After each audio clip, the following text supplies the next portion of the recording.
Amérique,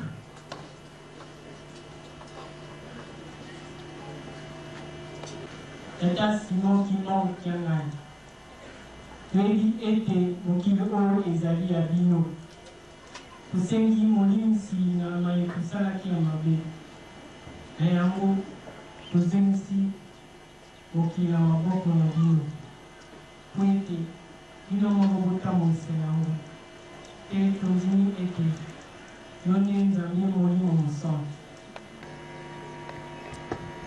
Biso pe awa na Océanie tosengi bolimbisi po ete toyebaki te. Asie. Toyebaki te. Tososoli ete tata Kimbangu yo nde molimo mosantu.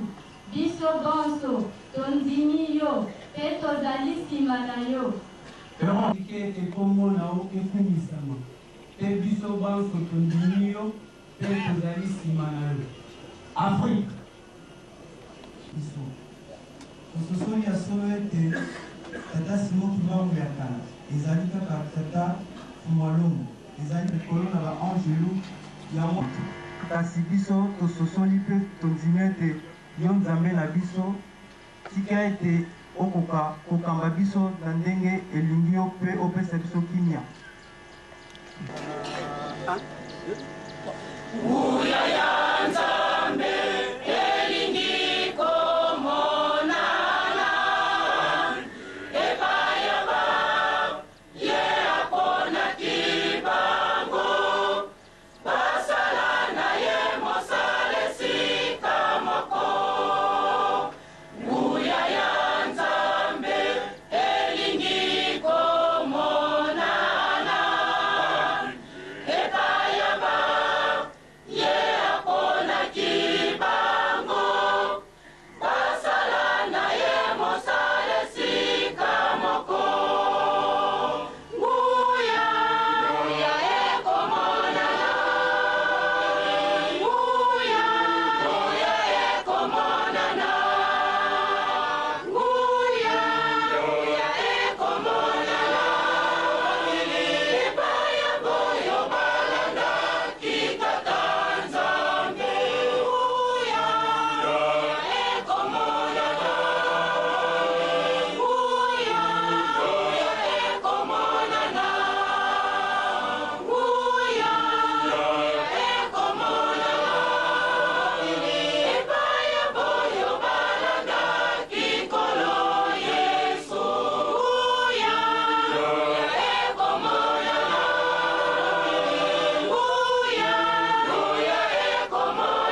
Pas représentant.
ete tozongisela yo mokili yo moko okoka kotambolisa yango po ete oyo ezali ekeke ya suka ya 3e millénaire ezali ya yo tata molimo mosan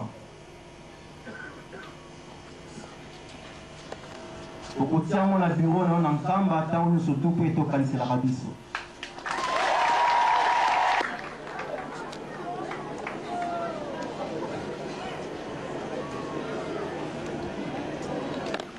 na 1940 Kimbangu fongola alobaki na yo ete Kimbangu namoni ozali na bolingo mingi na bandeko na yo napesi yo fongola mpe pasi na yo esili oyo nyonso yo okofongola na se ekofongama na likolo oyo mpe okokanga na se ekokangama na likolo yango ndenge tosili koloba ete manso oyo olobi ete ebandaka awa na Congo fongola yango wana topesi yo po ete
ndako topesa mbote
Libaniste oye!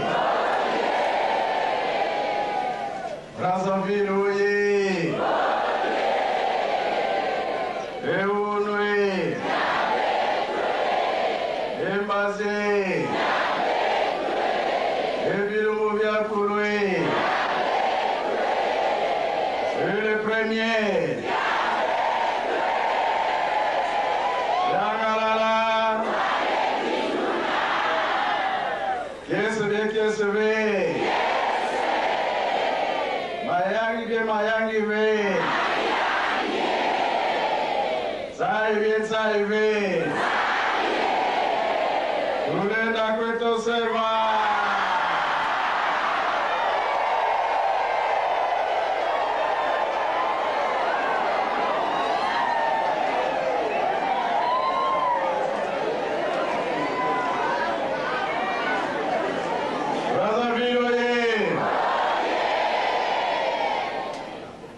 La kombo ya tata mwana pe tata mwalimu santu.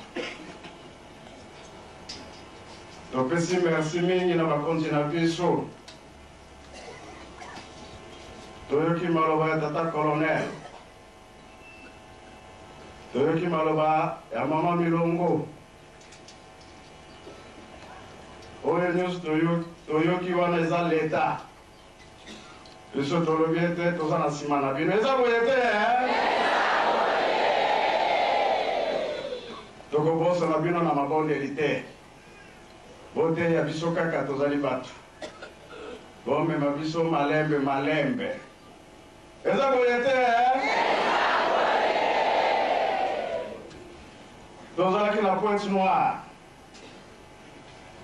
Eseko ezalaki na Pointe Noire et continuer ti lelo yo. Ndenge bakonzi na biso baye kuna la Pointe Noire, bakonzi ya l'État 150 invités. Et c'est noté, hein? Tala nzambe ndenge asalaka mosala na ye. Bayebi ke biso tokendaki kuna Eh bien, bayebi mukolo ya lelo eza ya yenga. Bango bake basambeli na bakimbangiste kuna nombre ya 150 invités ya l'État.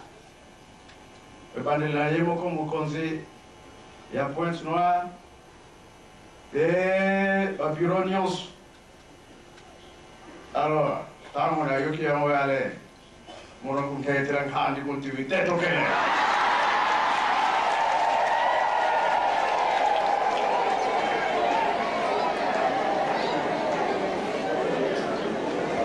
Yango tolobi ete tokobosana bino te. Tolobaki ete tomemi kimia. Makambo nyonso emandelaka awa na Congo. Tolingi bolamu euta awa ekende mokili mobimba. Eza boye te, azaki na susi soki batre ezala ayayayaya. Brazzaville mobimba nde tokendaki kuna. Nzela koyemba le musique kopeta te Pointe Noire, mais eboya kaka. Tosambela makasi.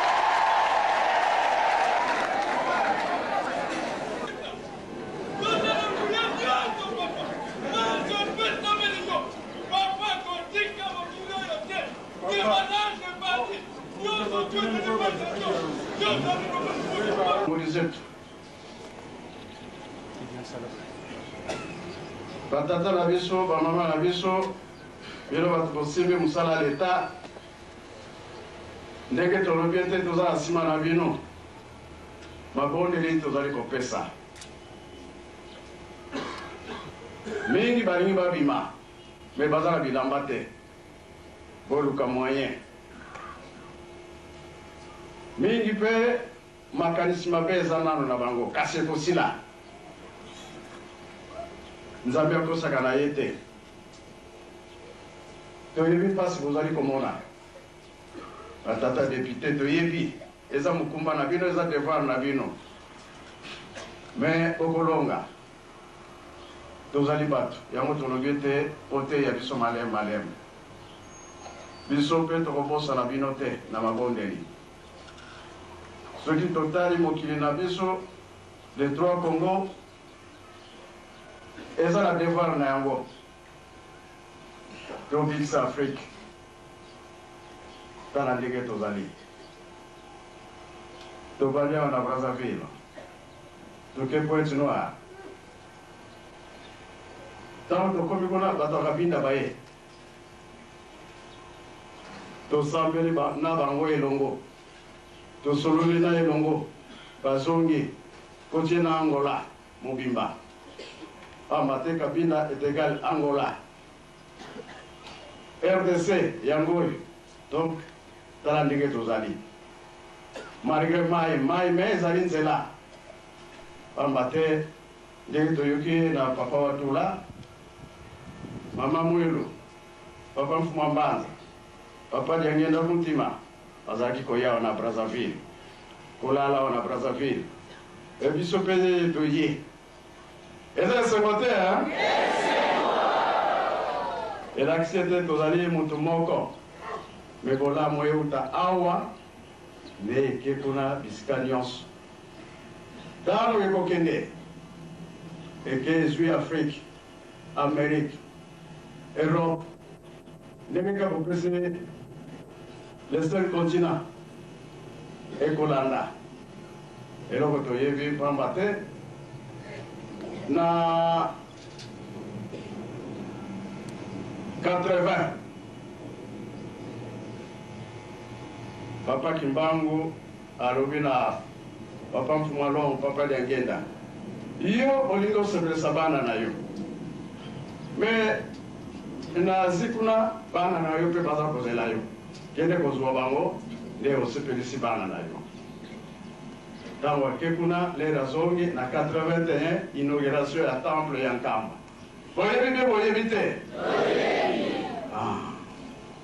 Yango tolobi ete tomemi kimia la paix na Congo po toyebi ebandelaka awa. Ntango Papa Watula bakendaki na Papa Mfumalongo na tiela oyo basalaka accident na lukulu papa Mfumalonga ayaka liboso awa ke na Kinshasa Lububu asambeli esili li azongi Congo bazwi voiture bake basali accident tala kaka likambo wana ndenge esalamaka na Jésus amoni te liwa yango oyo abengi bayekoli tokende kobondela po likambo na nga elingi katana ake abondeli esili bayekokanga ye papa Mfumalonga alobi ete tata nga na kokoka te ye alobi yo kaka papa Mfumalonga toki chemise ebimisi makila mais andimi kaka ake asali accident po ete kobikisa mokili mobimba elelo oyo biso tumipesi mpona kobikisa mokili mobimba pamba te koya ya nkolo Yesu awa na mokili ozongi na ye apesi rapport pa ya tata na ye alobi ete bameme nyonso nakotisi bango 99 bakoti me moko akoti te banani wana biso banani ye alobi nakotisi bango nyonso ka moko akoti te kasi nakosenga na tata atinda tata Molimo Santo ye akokende mpona mokili mobimba ayaki be ayaki te azali wapi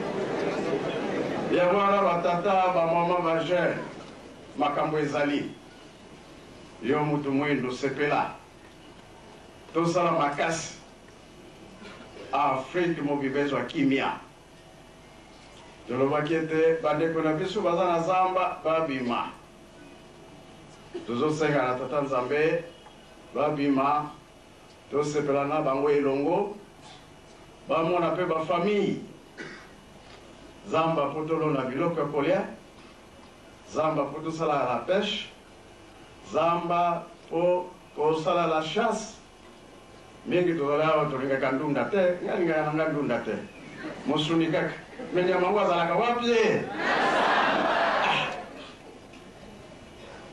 biso nyonso tombata na mboka tosepela elongo ntango nazalaki na Pointe Noire namoni bato ya Lubomo Kae mwa bamboka ebosani ekamwa mingi Lutima esika train eza koya bato bayaki mingi alors nasepelaki mingi nga napesaki bango promesse ete nakokoma kuna nakokende mpe na boko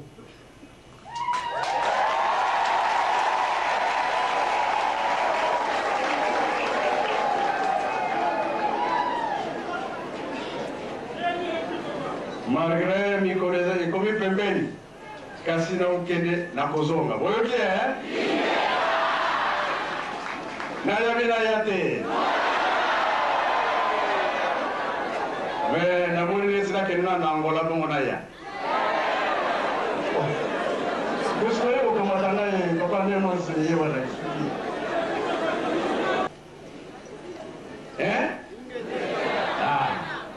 kuna mpe ekoleka kaka ndenge eleki awa oyoki tozwi ntango ya Braza tozwi RDC après toke kuna toyokani tosepela Nzambe alingi biso me bolingo mibeko na nini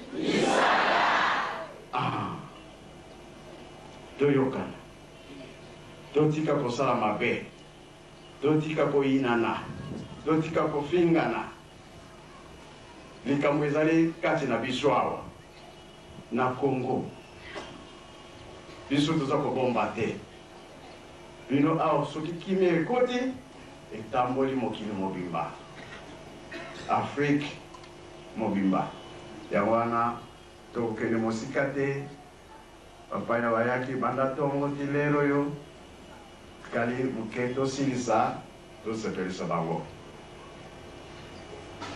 nasengi nzembo na dirigeant oyo boyembaki Tata Nzambe obatela mokili oyo ya Kongo opesa bakonzi nguya mpe mayele bayeba kobatela mokili oyo opesa na biso kaka na bango nde biso tokosepela Tata Nzambe obatela mokili oyo ya Kongo opesa bakonzi nguya mpe mayele bayeba kobatela mokili opesa na biso kaka na bango nde biso tokosepela lisumu nini tosalela yo Nzambe oya bokeseni na mikili misusu na yo apesa kita na mikili misusu kaka yo tata nde tozali kota koyemba ezali kobondela mbala mibale nzembo abombi te biso tokobosana bino te na maboni na biso Nzambe alobi ete oyo tozwi tosimba yango makasi likongo na biso tosimba yango makasi biso mpe bato osambelaka ndenge nzembo alobi ete tozala boyokani biso bato lokola Nzambe alingi biso tobize confiance wana te yango wana tozali wana Congo eloko toza komema partout kimia la paix kimia soki ezali ozali libre na kotambola osala misala na yo na kimia olingi okende zamba yo kaka ozali na ville olingi okende na mboka yo kaka pamba te kimia ezali soki kimia ezali te mwaye kokutana na bafamille mosusu ezali te kasi soki kimia ezali ozali kotambola bafamille ozali komona bango partout eza esengo yango wana toza na mingi ya koloba te eza kopesa nano nzembo babengaka zulu ya mpa yango oyo tozali soki Nzambe motu na ye ezali kuna na Angola libumu na ye na RDC makolo ezali wapi awa mikili misato wana eza na makambo avant otambola obie otelemi nani asimbaka poa nyonso toye malamu ebandela awa comme ça eke bisika nyonso oyi makolo eza makasi te okoka kotambola poa nyonso ezali awa Congo Brazzaville oyoki abondeli makasi zulu ya mpa banani bayebaka nzembo wana zulu ya mpa oyebi yango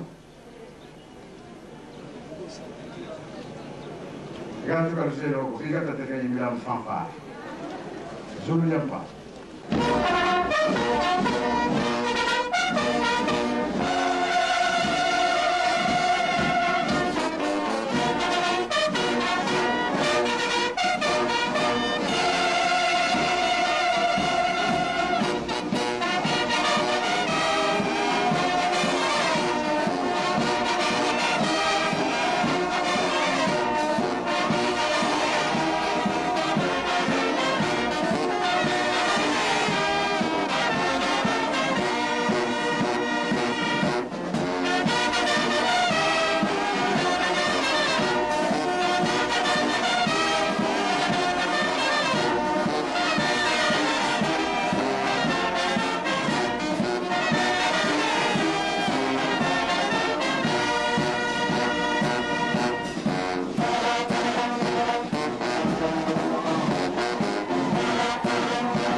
sepela naza na mutuna.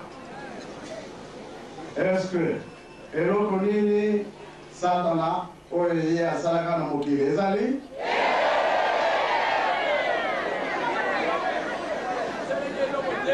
Satana asalaki eloko te, hein? Ah, peut-être asalaki eloko.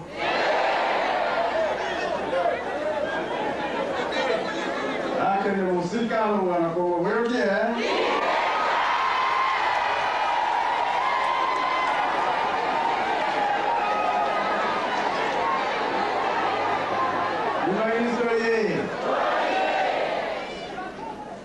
Na Bible, biloko nyonso oyo Nzambe asalaka.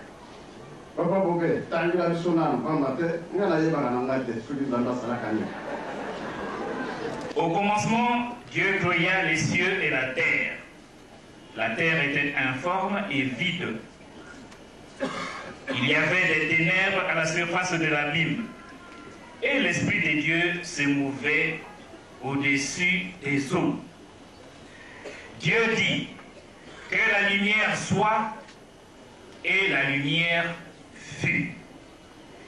Dieu vit que la lumière était bonne, et Dieu sépara la lumière d'avec les ténèbres. Dieu appela la lumière jour, et il appela les ténèbres nuit. Ainsi, il y eut un soir, et il y eut un matin. Ce fut le premier jour. Dieu dit qu'il y ait une étendue entre les eaux et qu'elle sépare les eaux d'avec les eaux. Et Dieu fit l'étendue. Et il sépara les eaux qui sont au-dessous de l'étendue d'avec les eaux qui sont au-dessus de l'étendue. Et cela fut ainsi. Dieu appela l'étendue ciel. Ainsi, il y eut un soir et il y eut un matin. Ce fut le second jour. Dieu dit que les eaux qui sont au-dessous du ciel se rassemblent en un seul lieu et que le sec paraisse. Et cela fut ainsi. Dieu appela le sec terre et il appela l'amas des eaux mer. Ainsi, Dieu vit que tout cela était bon. Puis Dieu dit que la terre produise de la verdure, de l'herbe portant de la semence, des arbres fruitiers, donnant des fruits, selon leur espèce ayant en eux leur semence sur la terre. Et cela fut ainsi.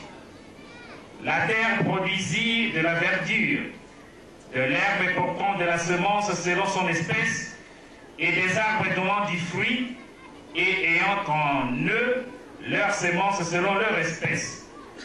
Dieu vit que cela était bon, ainsi il y eut un soir et il y eut un matin. Ce fut le troisième jour.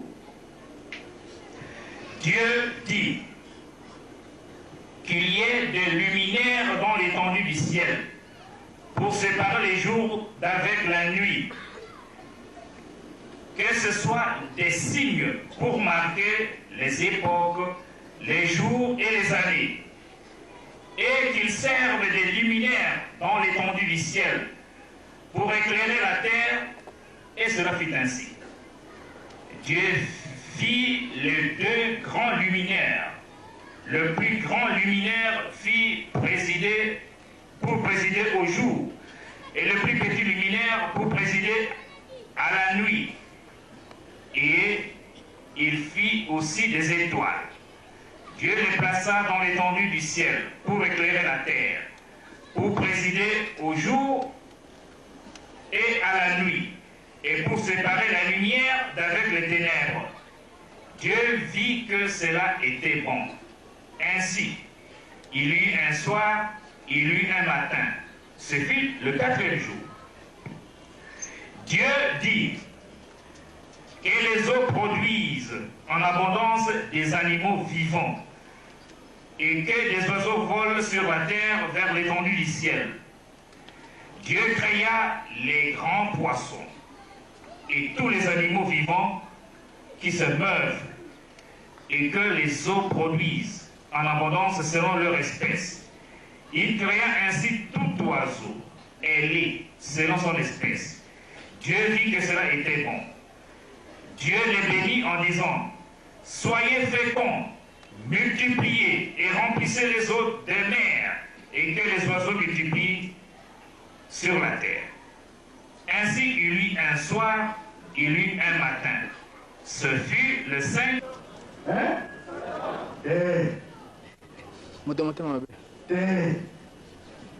Vous voyez bien, hein? Là, les opinions, hein? Tangu wana mkono Yesu alikuwa petelo ke soso ya libale tangu ikolela hiyo kwa wana na ngai ya mwana yake hapo bonzo ibale susu oye vite eza makamba mulimu tangu ya mkono Yesu nani awangana kaye petelo etangu papa yake hapo bali parole koloba papa soso ye aboki salite na yake papa rubete oui boza kolanda oyo nyonso naza koloba kasi boza na boyokani te sini oyo emonanaka soso wana yaki mbala mibale awa na Brazzaville salamaki na boko eye kosalama na kati ya Brazzaville eza makambo molimo oyo toyeba yango zali te yango tozotinda bolingo viveko mpe misala toyokana koloba te o mongala o mokongo okabola wana eza malamu te oyoki surtout biso bakibangiste mbala ebele papa mfumalongo aye asangisi bino yango omonaka papa Samba na papa Ekema bazalaka esika moko kolanda exemple wana direction na biso awa esengeli lokola biso nyonso balobi ete ete na plateau meme ozali wapi tala ngai soki wapi la base biso nyonso awa o liyanga ya monene yango toye kosala soki balobi ke na bakomine ndenge mosusu toyokani ngai nayebi makambo wana très bien ntango papa azali koya awa emonanaki kuna na boko eye komonana lisusu na plateau de 15 ans kobosani ane po ezala na 87 oyo tofetaka centenaire obie 89 na katikati wana batata bamama biso toza kotinda eloko mosusu te bolingo la paix donc kambo mibale wana tomemango nzela moko nzambe alingi asepelisa bana na ye yango toyoki na bible ete nyonso eza ya biso pesi biso alingi azongisa biso na esika wana yango toza kobondela makasi baproblème oyo toza nango esila kambo nyonso tobwango na fleuve atindango wapi na océan abo tosisi boye na kombo misato tata mwana mpe tata molimo sango amen ta mwana molimo sango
le message que vous prenez du chef pour le transmettre vers les jeunes? Mais le message que nous prenons vers le chef, c'est que d'abord nous-mêmes en tant que responsables, nous devrons être d'abord exemplaires. Nous devrons suivre le chef, car le chef est un seul chef, une seule église. Ensuite, nous avons en charge l'éducation des jeunes. Nous devrons éduquer, enseigner les jeunes sur la ligne tracée par son éminence, comme il a dit lui-même.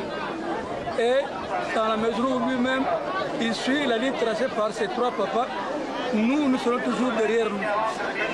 Et quel est le message que vous donnez à l'endroit des sympathisants ou de ceux qui sont à l'attente de l'information pour éclairer un peu l'opinion publique? Mais pour nous, chefs, je crois que c'est clair. Il est établi, papa a été clair, que dans une institution, dans une famille, dans une réunion, dans une, comment on peut appeler ça, dans une société, il y a toujours un chef. Donc la leçon que nous tirons, c'est celle-ci, que papa est venu remettre l'église sur les rails.